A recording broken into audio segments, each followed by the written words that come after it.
Este video se va a tratar sobre la formación de oxosales. Antes de empezar con la práctica, vamos a repasar algunos conceptos teóricos. Para poder formar una oxosal, primero tenemos que conocer su ecuación de formación. Esta nos va a indicar los reactivos que son necesarios para producir el compuesto. Podemos ver que para obtener una oxosal es necesario combinar un oxoácido con hidróxido. De esta manera obtenemos la oxosal junto con agua. Debajo encontramos un ejemplo de la formación de una oxosal. En este caso, el ácido nítrico, que es un oxoácido, reacciona con el hidróxido de plata. A partir de esta reacción se forma el nitrato de plata, que es una oxosal, junto con agua. Además de conocer la ecuación de formación, es importante tener en cuenta la fórmula general del compuesto. Esta fórmula nos va a indicar el tipo de elementos que forman parte del compuesto y cómo se ordenan.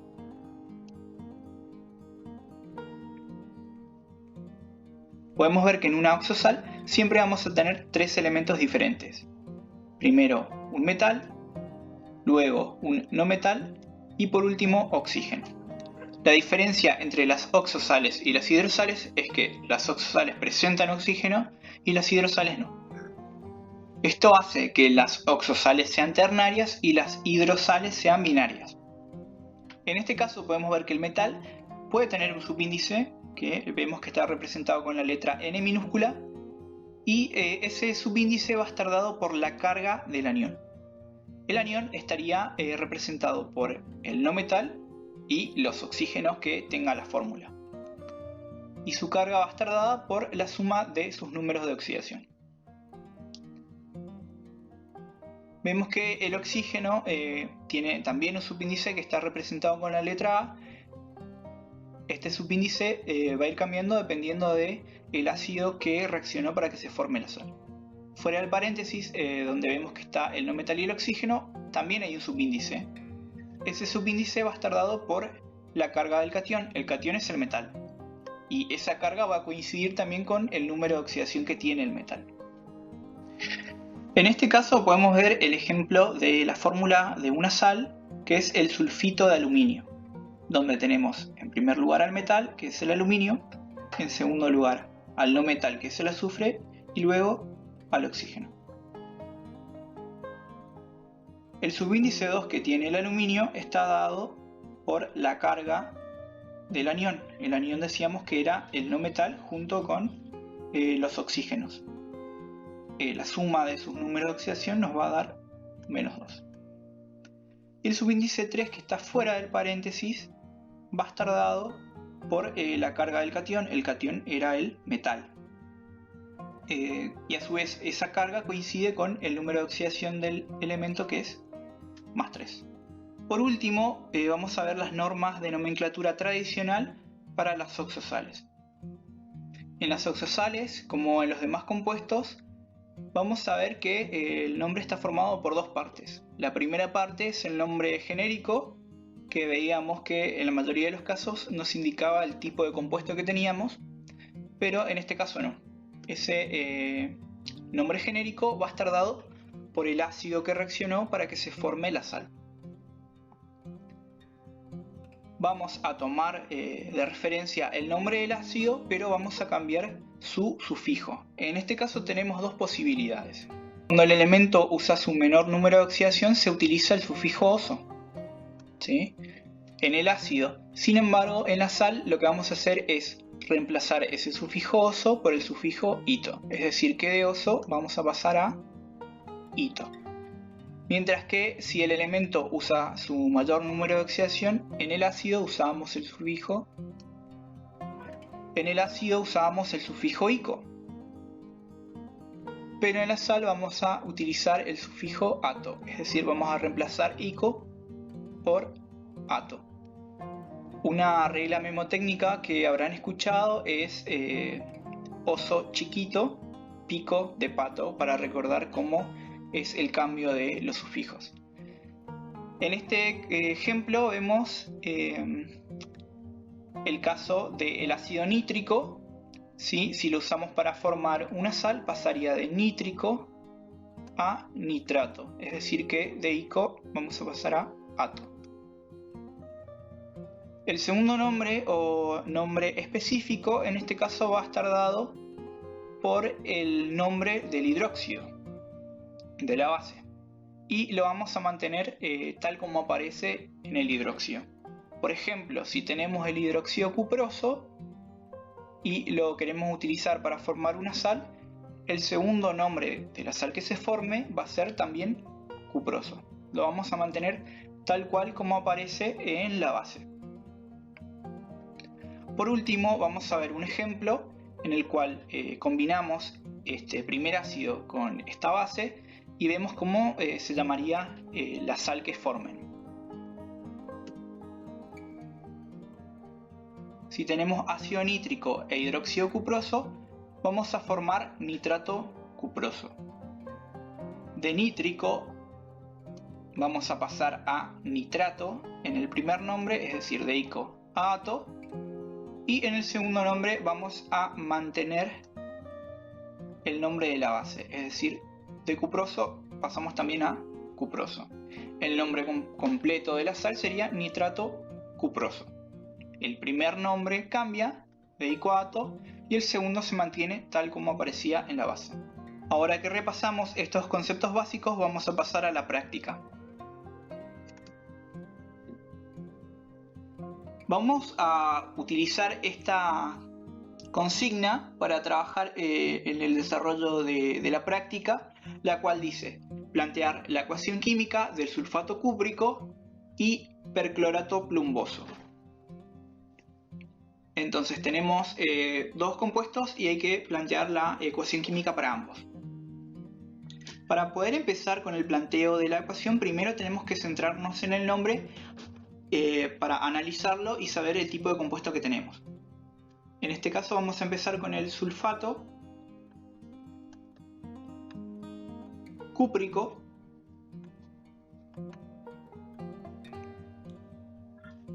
y a partir de su nombre vamos a identificar el tipo de compuesto que es. Vemos que la primera parte del primer nombre es sul. Viene de sulfurus, o sea de azufre. Mientras que el segundo nombre es cúprico. Esta primer porción del nombre, cup, viene de cuprus, que sería cobre. Entonces, en el nombre vemos que se hace referencia a un no metal, que es el azufre, y a un metal, que sería el cobre. Cuando en el nombre de un compuesto se hace referencia tanto a un metal como a un no metal, sabemos que estamos en presencia de una sal. Además sabemos que hay dos tipos de sales, las hidrosales y las oxosales.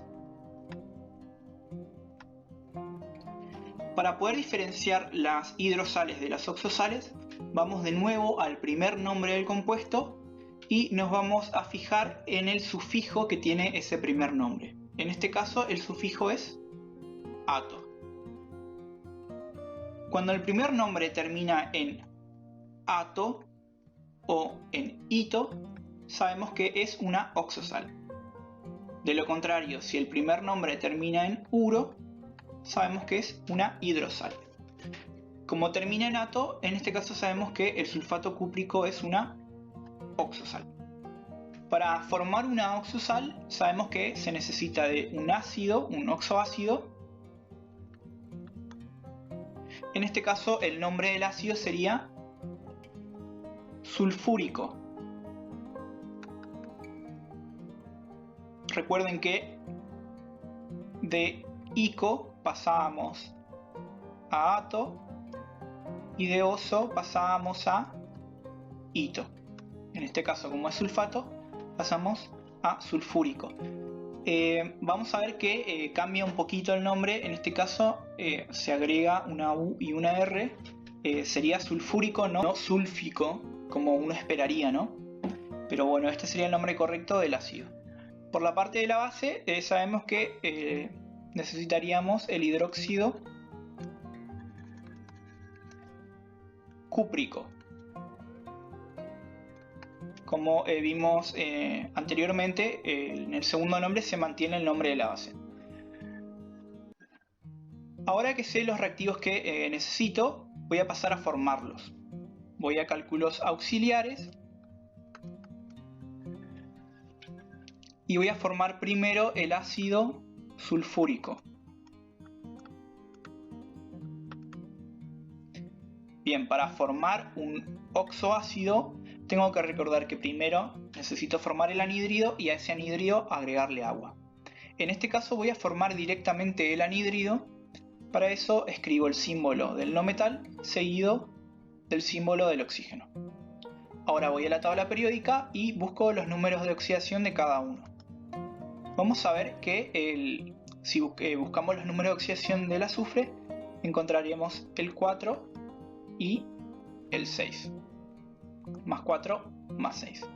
El 2 que aparece no lo vamos a utilizar para formar anhídridos, ¿sí? Se utiliza para formar hidruros o hidrácidos. Como termina en ico, voy a utilizar la valencia o número de oxidación, mejor dicho, 6, que es la mayor. Y el oxígeno sabemos que trabaja con menos 2. Entonces hacemos el intercambio de los números de oxidación o valencias y el 6 del azufre pasa como subíndice del oxígeno y el 2 del oxígeno como subíndice del azufre. Como ambos son múltiplos, lo que vamos a hacer es simplificarlos. Ese 6 pasaría a ser 3 y este 2 queda como 1. Bueno, yo voy a borrar acá y voy a pasar en limpio. Este sería el resultado final. Ahora que tengo la fórmula del anhídrido, borro los números de oxidación que tenía como guía. Para formar el ácido voy a agregar agua. Para plantear la fórmula del ácido lo que voy a hacer es primero escribir el símbolo del hidrógeno, luego el del no metal y por último el del oxígeno. Todavía sin subíndices. Para saber el subíndice que va a tener cada elemento me voy a reactivos y cuento la cantidad de veces que aparece cada uno. Por ejemplo, el hidrógeno aparece 2 veces en el agua, entonces agrego el subíndice 2 al hidrógeno. El azufre aparece solamente una vez en el anhídrido, entonces lo dejo como está. Y el oxígeno aparece un total de 4 veces, 3 en el anhídrido y 1 en el agua, entonces agrego un sufijo 4. En este caso la mayoría quiere simplificar este 2 y este 4 que aparecen en el hidrógeno y en el oxígeno. Pero no podemos hacerlo porque en el azufre tengo solamente 1. Para poder simplificar, los subíndices todos tienen que ser múltiplos. En este caso, como tengo 1, no puedo hacerlo. O sea que esta sería la fórmula final del ácido sulfúrico. Ahora voy a plantear la fórmula del hidróxido cúprico. Para eso necesito primero formar el óxido cúprico, que lo voy a hacer de manera directa. Escribo el símbolo del metal y el símbolo del oxígeno. Voy a la tabla periódica y veo los números de oxidación de cada uno. El cobre puede trabajar con más 1 y con más 2. En este caso, como termina en ico, utilizo la mayor, que sería 2. Y el oxígeno, como vimos anteriormente, trabaja con menos 2. Hago el intercambio de números de oxidación, el 2 del cobre pasa al oxígeno y el 2 del oxígeno pasa al cobre como subíndice. Como ambos son múltiplos, los debo simplificar. En este caso los voy a borrar directamente. También voy a borrar los números de oxidación que usé como guía. Ahora, para formar la base, agrego agua. La fórmula del hidróxido se plantea de la siguiente forma. Escribo el símbolo del metal, entre paréntesis el grupo oxidrilo, que es un hidrógeno y un oxígeno, y fuera del paréntesis voy a escribir el número de oxidación que tiene o que utiliza el cobre. En este caso es 2. Bien. Ahora que tengo la fórmula del ácido y del hidróxido, voy a plantear la ecuación de formación de la sal. Tengo el ácido sulfúrico, a esto le sumo el hidróxido cúprico y voy a obtener una sal. Para que la sal se forme, lo que debe ocurrir es la ionización de ambos compuestos, es decir que las moléculas se van a dividir formando iones. El ácido se divide de la siguiente manera: por un lado queda el hidrógeno y por el otro lado el resto de la molécula, que sería azufre 1, oxígeno 4. Y la base se divide de la siguiente manera. Por un lado queda el metal, que sería el cobre, y por el otro lado los grupos oxidrilos. Voy a escribir acá debajo los iones, cómo quedarían. No hace falta que ustedes lo hagan, yo lo hago simplemente para graficar un poco, ¿no? El hidrógeno sabemos que tiene número de oxidación más 1, por lo tanto su carga cuando esté formando un ion va a ser más 1. Recuerden que cuando tenemos un ion formado por un solo elemento, la carga de ese ion va a coincidir con su número de oxidación. Bien, para el azufre y el oxígeno vemos que el ion que formarían sería un ion formado por dos elementos. Vamos a escribirlo entre paréntesis, azufre 1, oxígeno 4. Para averiguar la carga de este ion hay dos opciones. La primera, que es la más simple, es la siguiente. Vemos cuántos hidrógenos tiene el ácido, en este caso 2, y ponemos entonces menos 2 como carga del ion, ¿sí? Entonces la carga negativa del anión coincide con la cantidad de hidrógenos. La otra opción es sumar los números de oxidación de los dos elementos. Yo lo voy a hacer acá debajo del ion porque arriba no tengo mucho espacio. Entonces el azufre sabemos que trabaja con más 6. El oxígeno vemos que trabaja con menos 2. Vemos que tengo solamente un azufre, entonces hago 1 por 6 me da más 6. Pero de oxígeno tengo 4, entonces tengo que multiplicar esa cantidad por la carga de cada, o mejor dicho, el número de oxidación de cada oxígeno. Entonces hago 4 por menos 2 me da menos 8. Si sumo 6 y menos 8, el resultado es menos 2. Entonces de las dos maneras obtengo la carga del anión. Repasamos, la primera era contar los hidrógenos y poner esa cantidad con signo negativo. Y la segunda es sumar los números de oxidación que tienen los dos elementos. Yo acá voy a borrar este cálculo y tengo esa carga para el sulfato. Por otra parte, el cobre va a tener dos cargas positivas y el oxidrilo veíamos hoy que tiene solamente una negativa. Los hidrógenos, los iones hidrógenos se van a tener que unir a los oxidrilos para formar agua.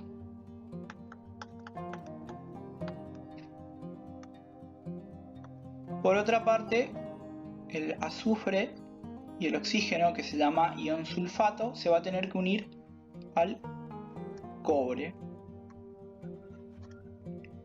para formar una sal. Recordemos que la fórmula de la sal se escribe de la siguiente manera. Primero va el metal y luego entre paréntesis el no metal y el oxígeno. Para saber si la fórmula es correcta vamos a tener en cuenta las cargas que presentaba cada ion.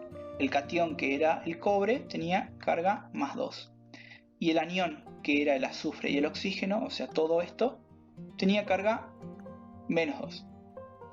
Vamos a sumar las dos cargas y vamos a ver cuál es el resultado. 2 menos 2 me da igual a 0. Como la suma de los números de oxidación me da 0, quiere decir que la molécula es neutra y por lo tanto está bien formada. Entonces ahora borro estos números de oxidación y sé que esta sería la fórmula correcta del sulfato cúprico.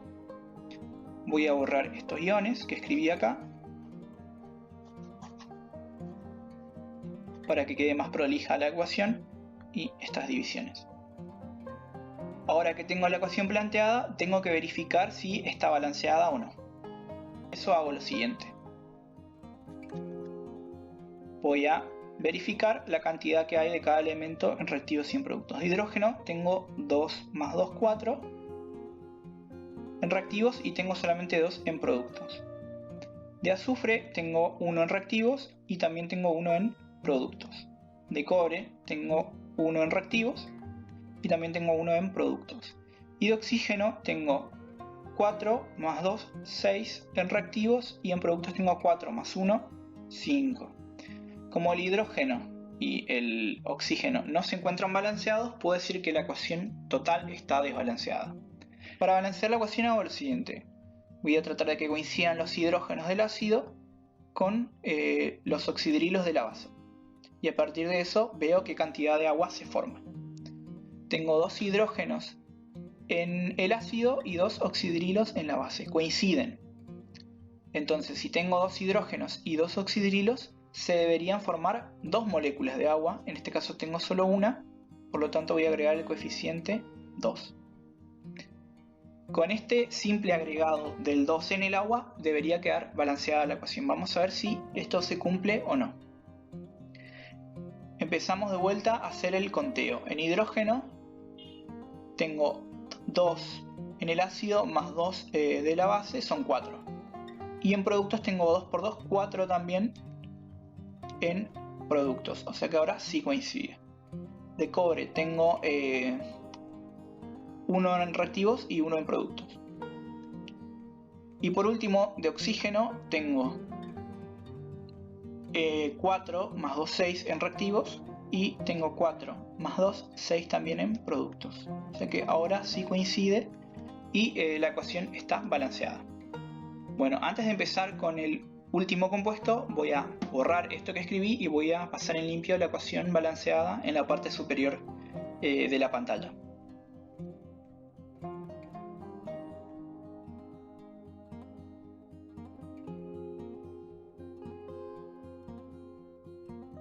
Vamos a seguir ahora con el perclorato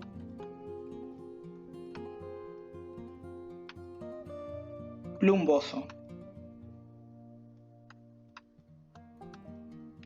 Acá de nuevo debo identificar el tipo de compuesto que tengo, ¿sí? Vemos que el primer nombre hace referencia al cloro, que es un no metal, y el segundo nombre hace referencia al plomo, que es un metal. Entonces, como tengo en el nombre del compuesto referenciado a un no metal y a un metal, sé que es una sal. Voy al primer nombre y veo el sufijo que presenta. En este caso, presenta el sufijo ato, ¿sí? Como presenta el sufijo ato, sé que es una oxosal, ¿sí? Porque si presentaba el sufijo ato o ito, era una oxosal. En este caso, el primer nombre además presenta un prefijo que sería per. Vamos a ver que los prefijos se mantienen igual. Tanto hipo como per van a permanecer de la misma manera. Lo único que va a cambiar va a ser el sufijo, que va a pasar de oso, acá lo escribo, de oso a ito, y de ico a ato. Pero los prefijos se mantienen igual. Bueno, ahora tengo que ver los reactivos que necesito. Como es una oxosal, voy a necesitar un oxoácido. En este caso va a ser el ácido per clor ico, ¿sí? De ato pasábamos a ico. Acá, perdón, escribí ica y era ico. Bien. Y para la base voy a necesitar el hidróxido plumboso.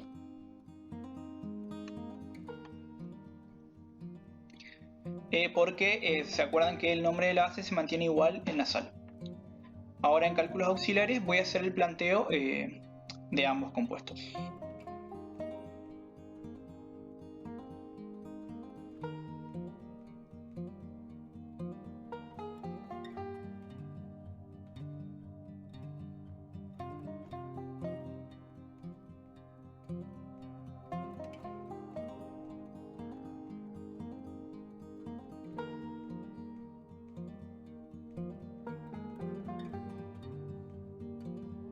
De esa forma tengo el ácido y el hidróxido necesarios.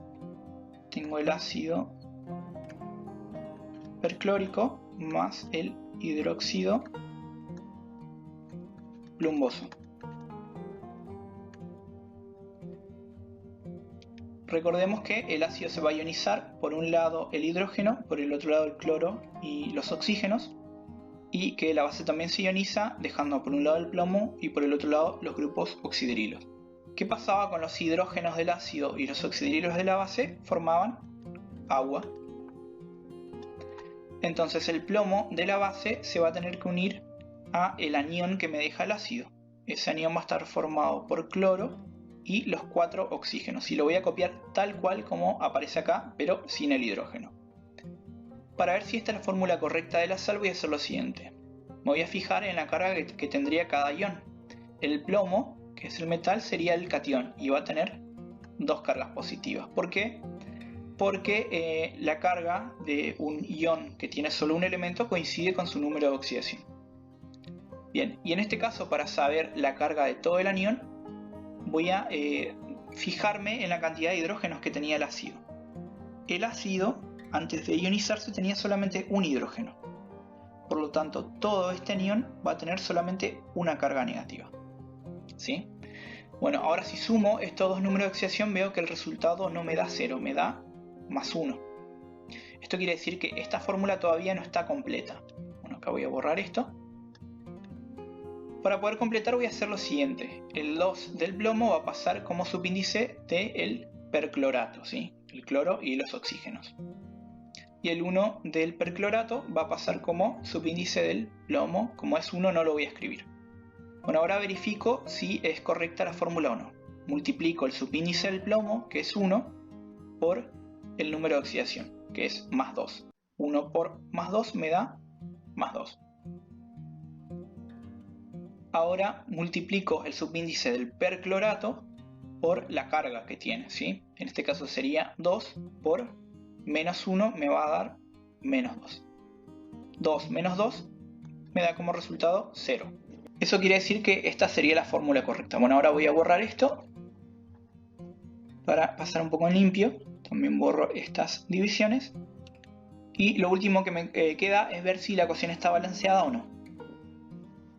Podemos notar que la ecuación no está balanceada porque la cantidad de hidrógenos que tengo en reactivos es 1 más 2, 3, mientras que en productos tengo solamente 2. Por otra parte, en reactivos tengo solo un cloro, en productos tengo 2. Por último, la cantidad de oxígenos tampoco coincide porque en reactivos tengo 6 y en productos tengo 9. Bueno, voy a pasar a balancear la ecuación haciendo coincidir la cantidad de hidrógenos del ácido con los oxidrilos de la base. Como tengo 2 oxidrilos y solamente un hidrógeno, voy a agregar un coeficiente 2 delante del ácido. Ahora tengo 2 hidrógenos y 2 oxidrilos. Entonces, si tengo 2 hidrógenos y 2 oxidrilos, se van a formar 2 moléculas de agua. Agrego un coeficiente 2 delante del agua. Voy a verificar si la ecuación está balanceada.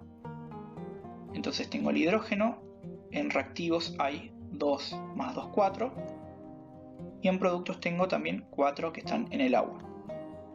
El cloro, tengo 2 en reactivos, en el ácido, y también 2 en productos en la sal. Después, voy a seguir acá. Para el plomo, vemos que en reactivos hay 1 y en productos también hay 1. Por último, para el oxígeno tengo 4 por 2, 8, más 2, 10 en reactivos. Y en productos tengo 4 por 2, 8, más 2 también 10 en productos. Como todos los elementos están balanceados, también la ecuación está balanceada. Bueno, ahora voy a borrar un poco esto y pasar en limpio la ecuación balanceada.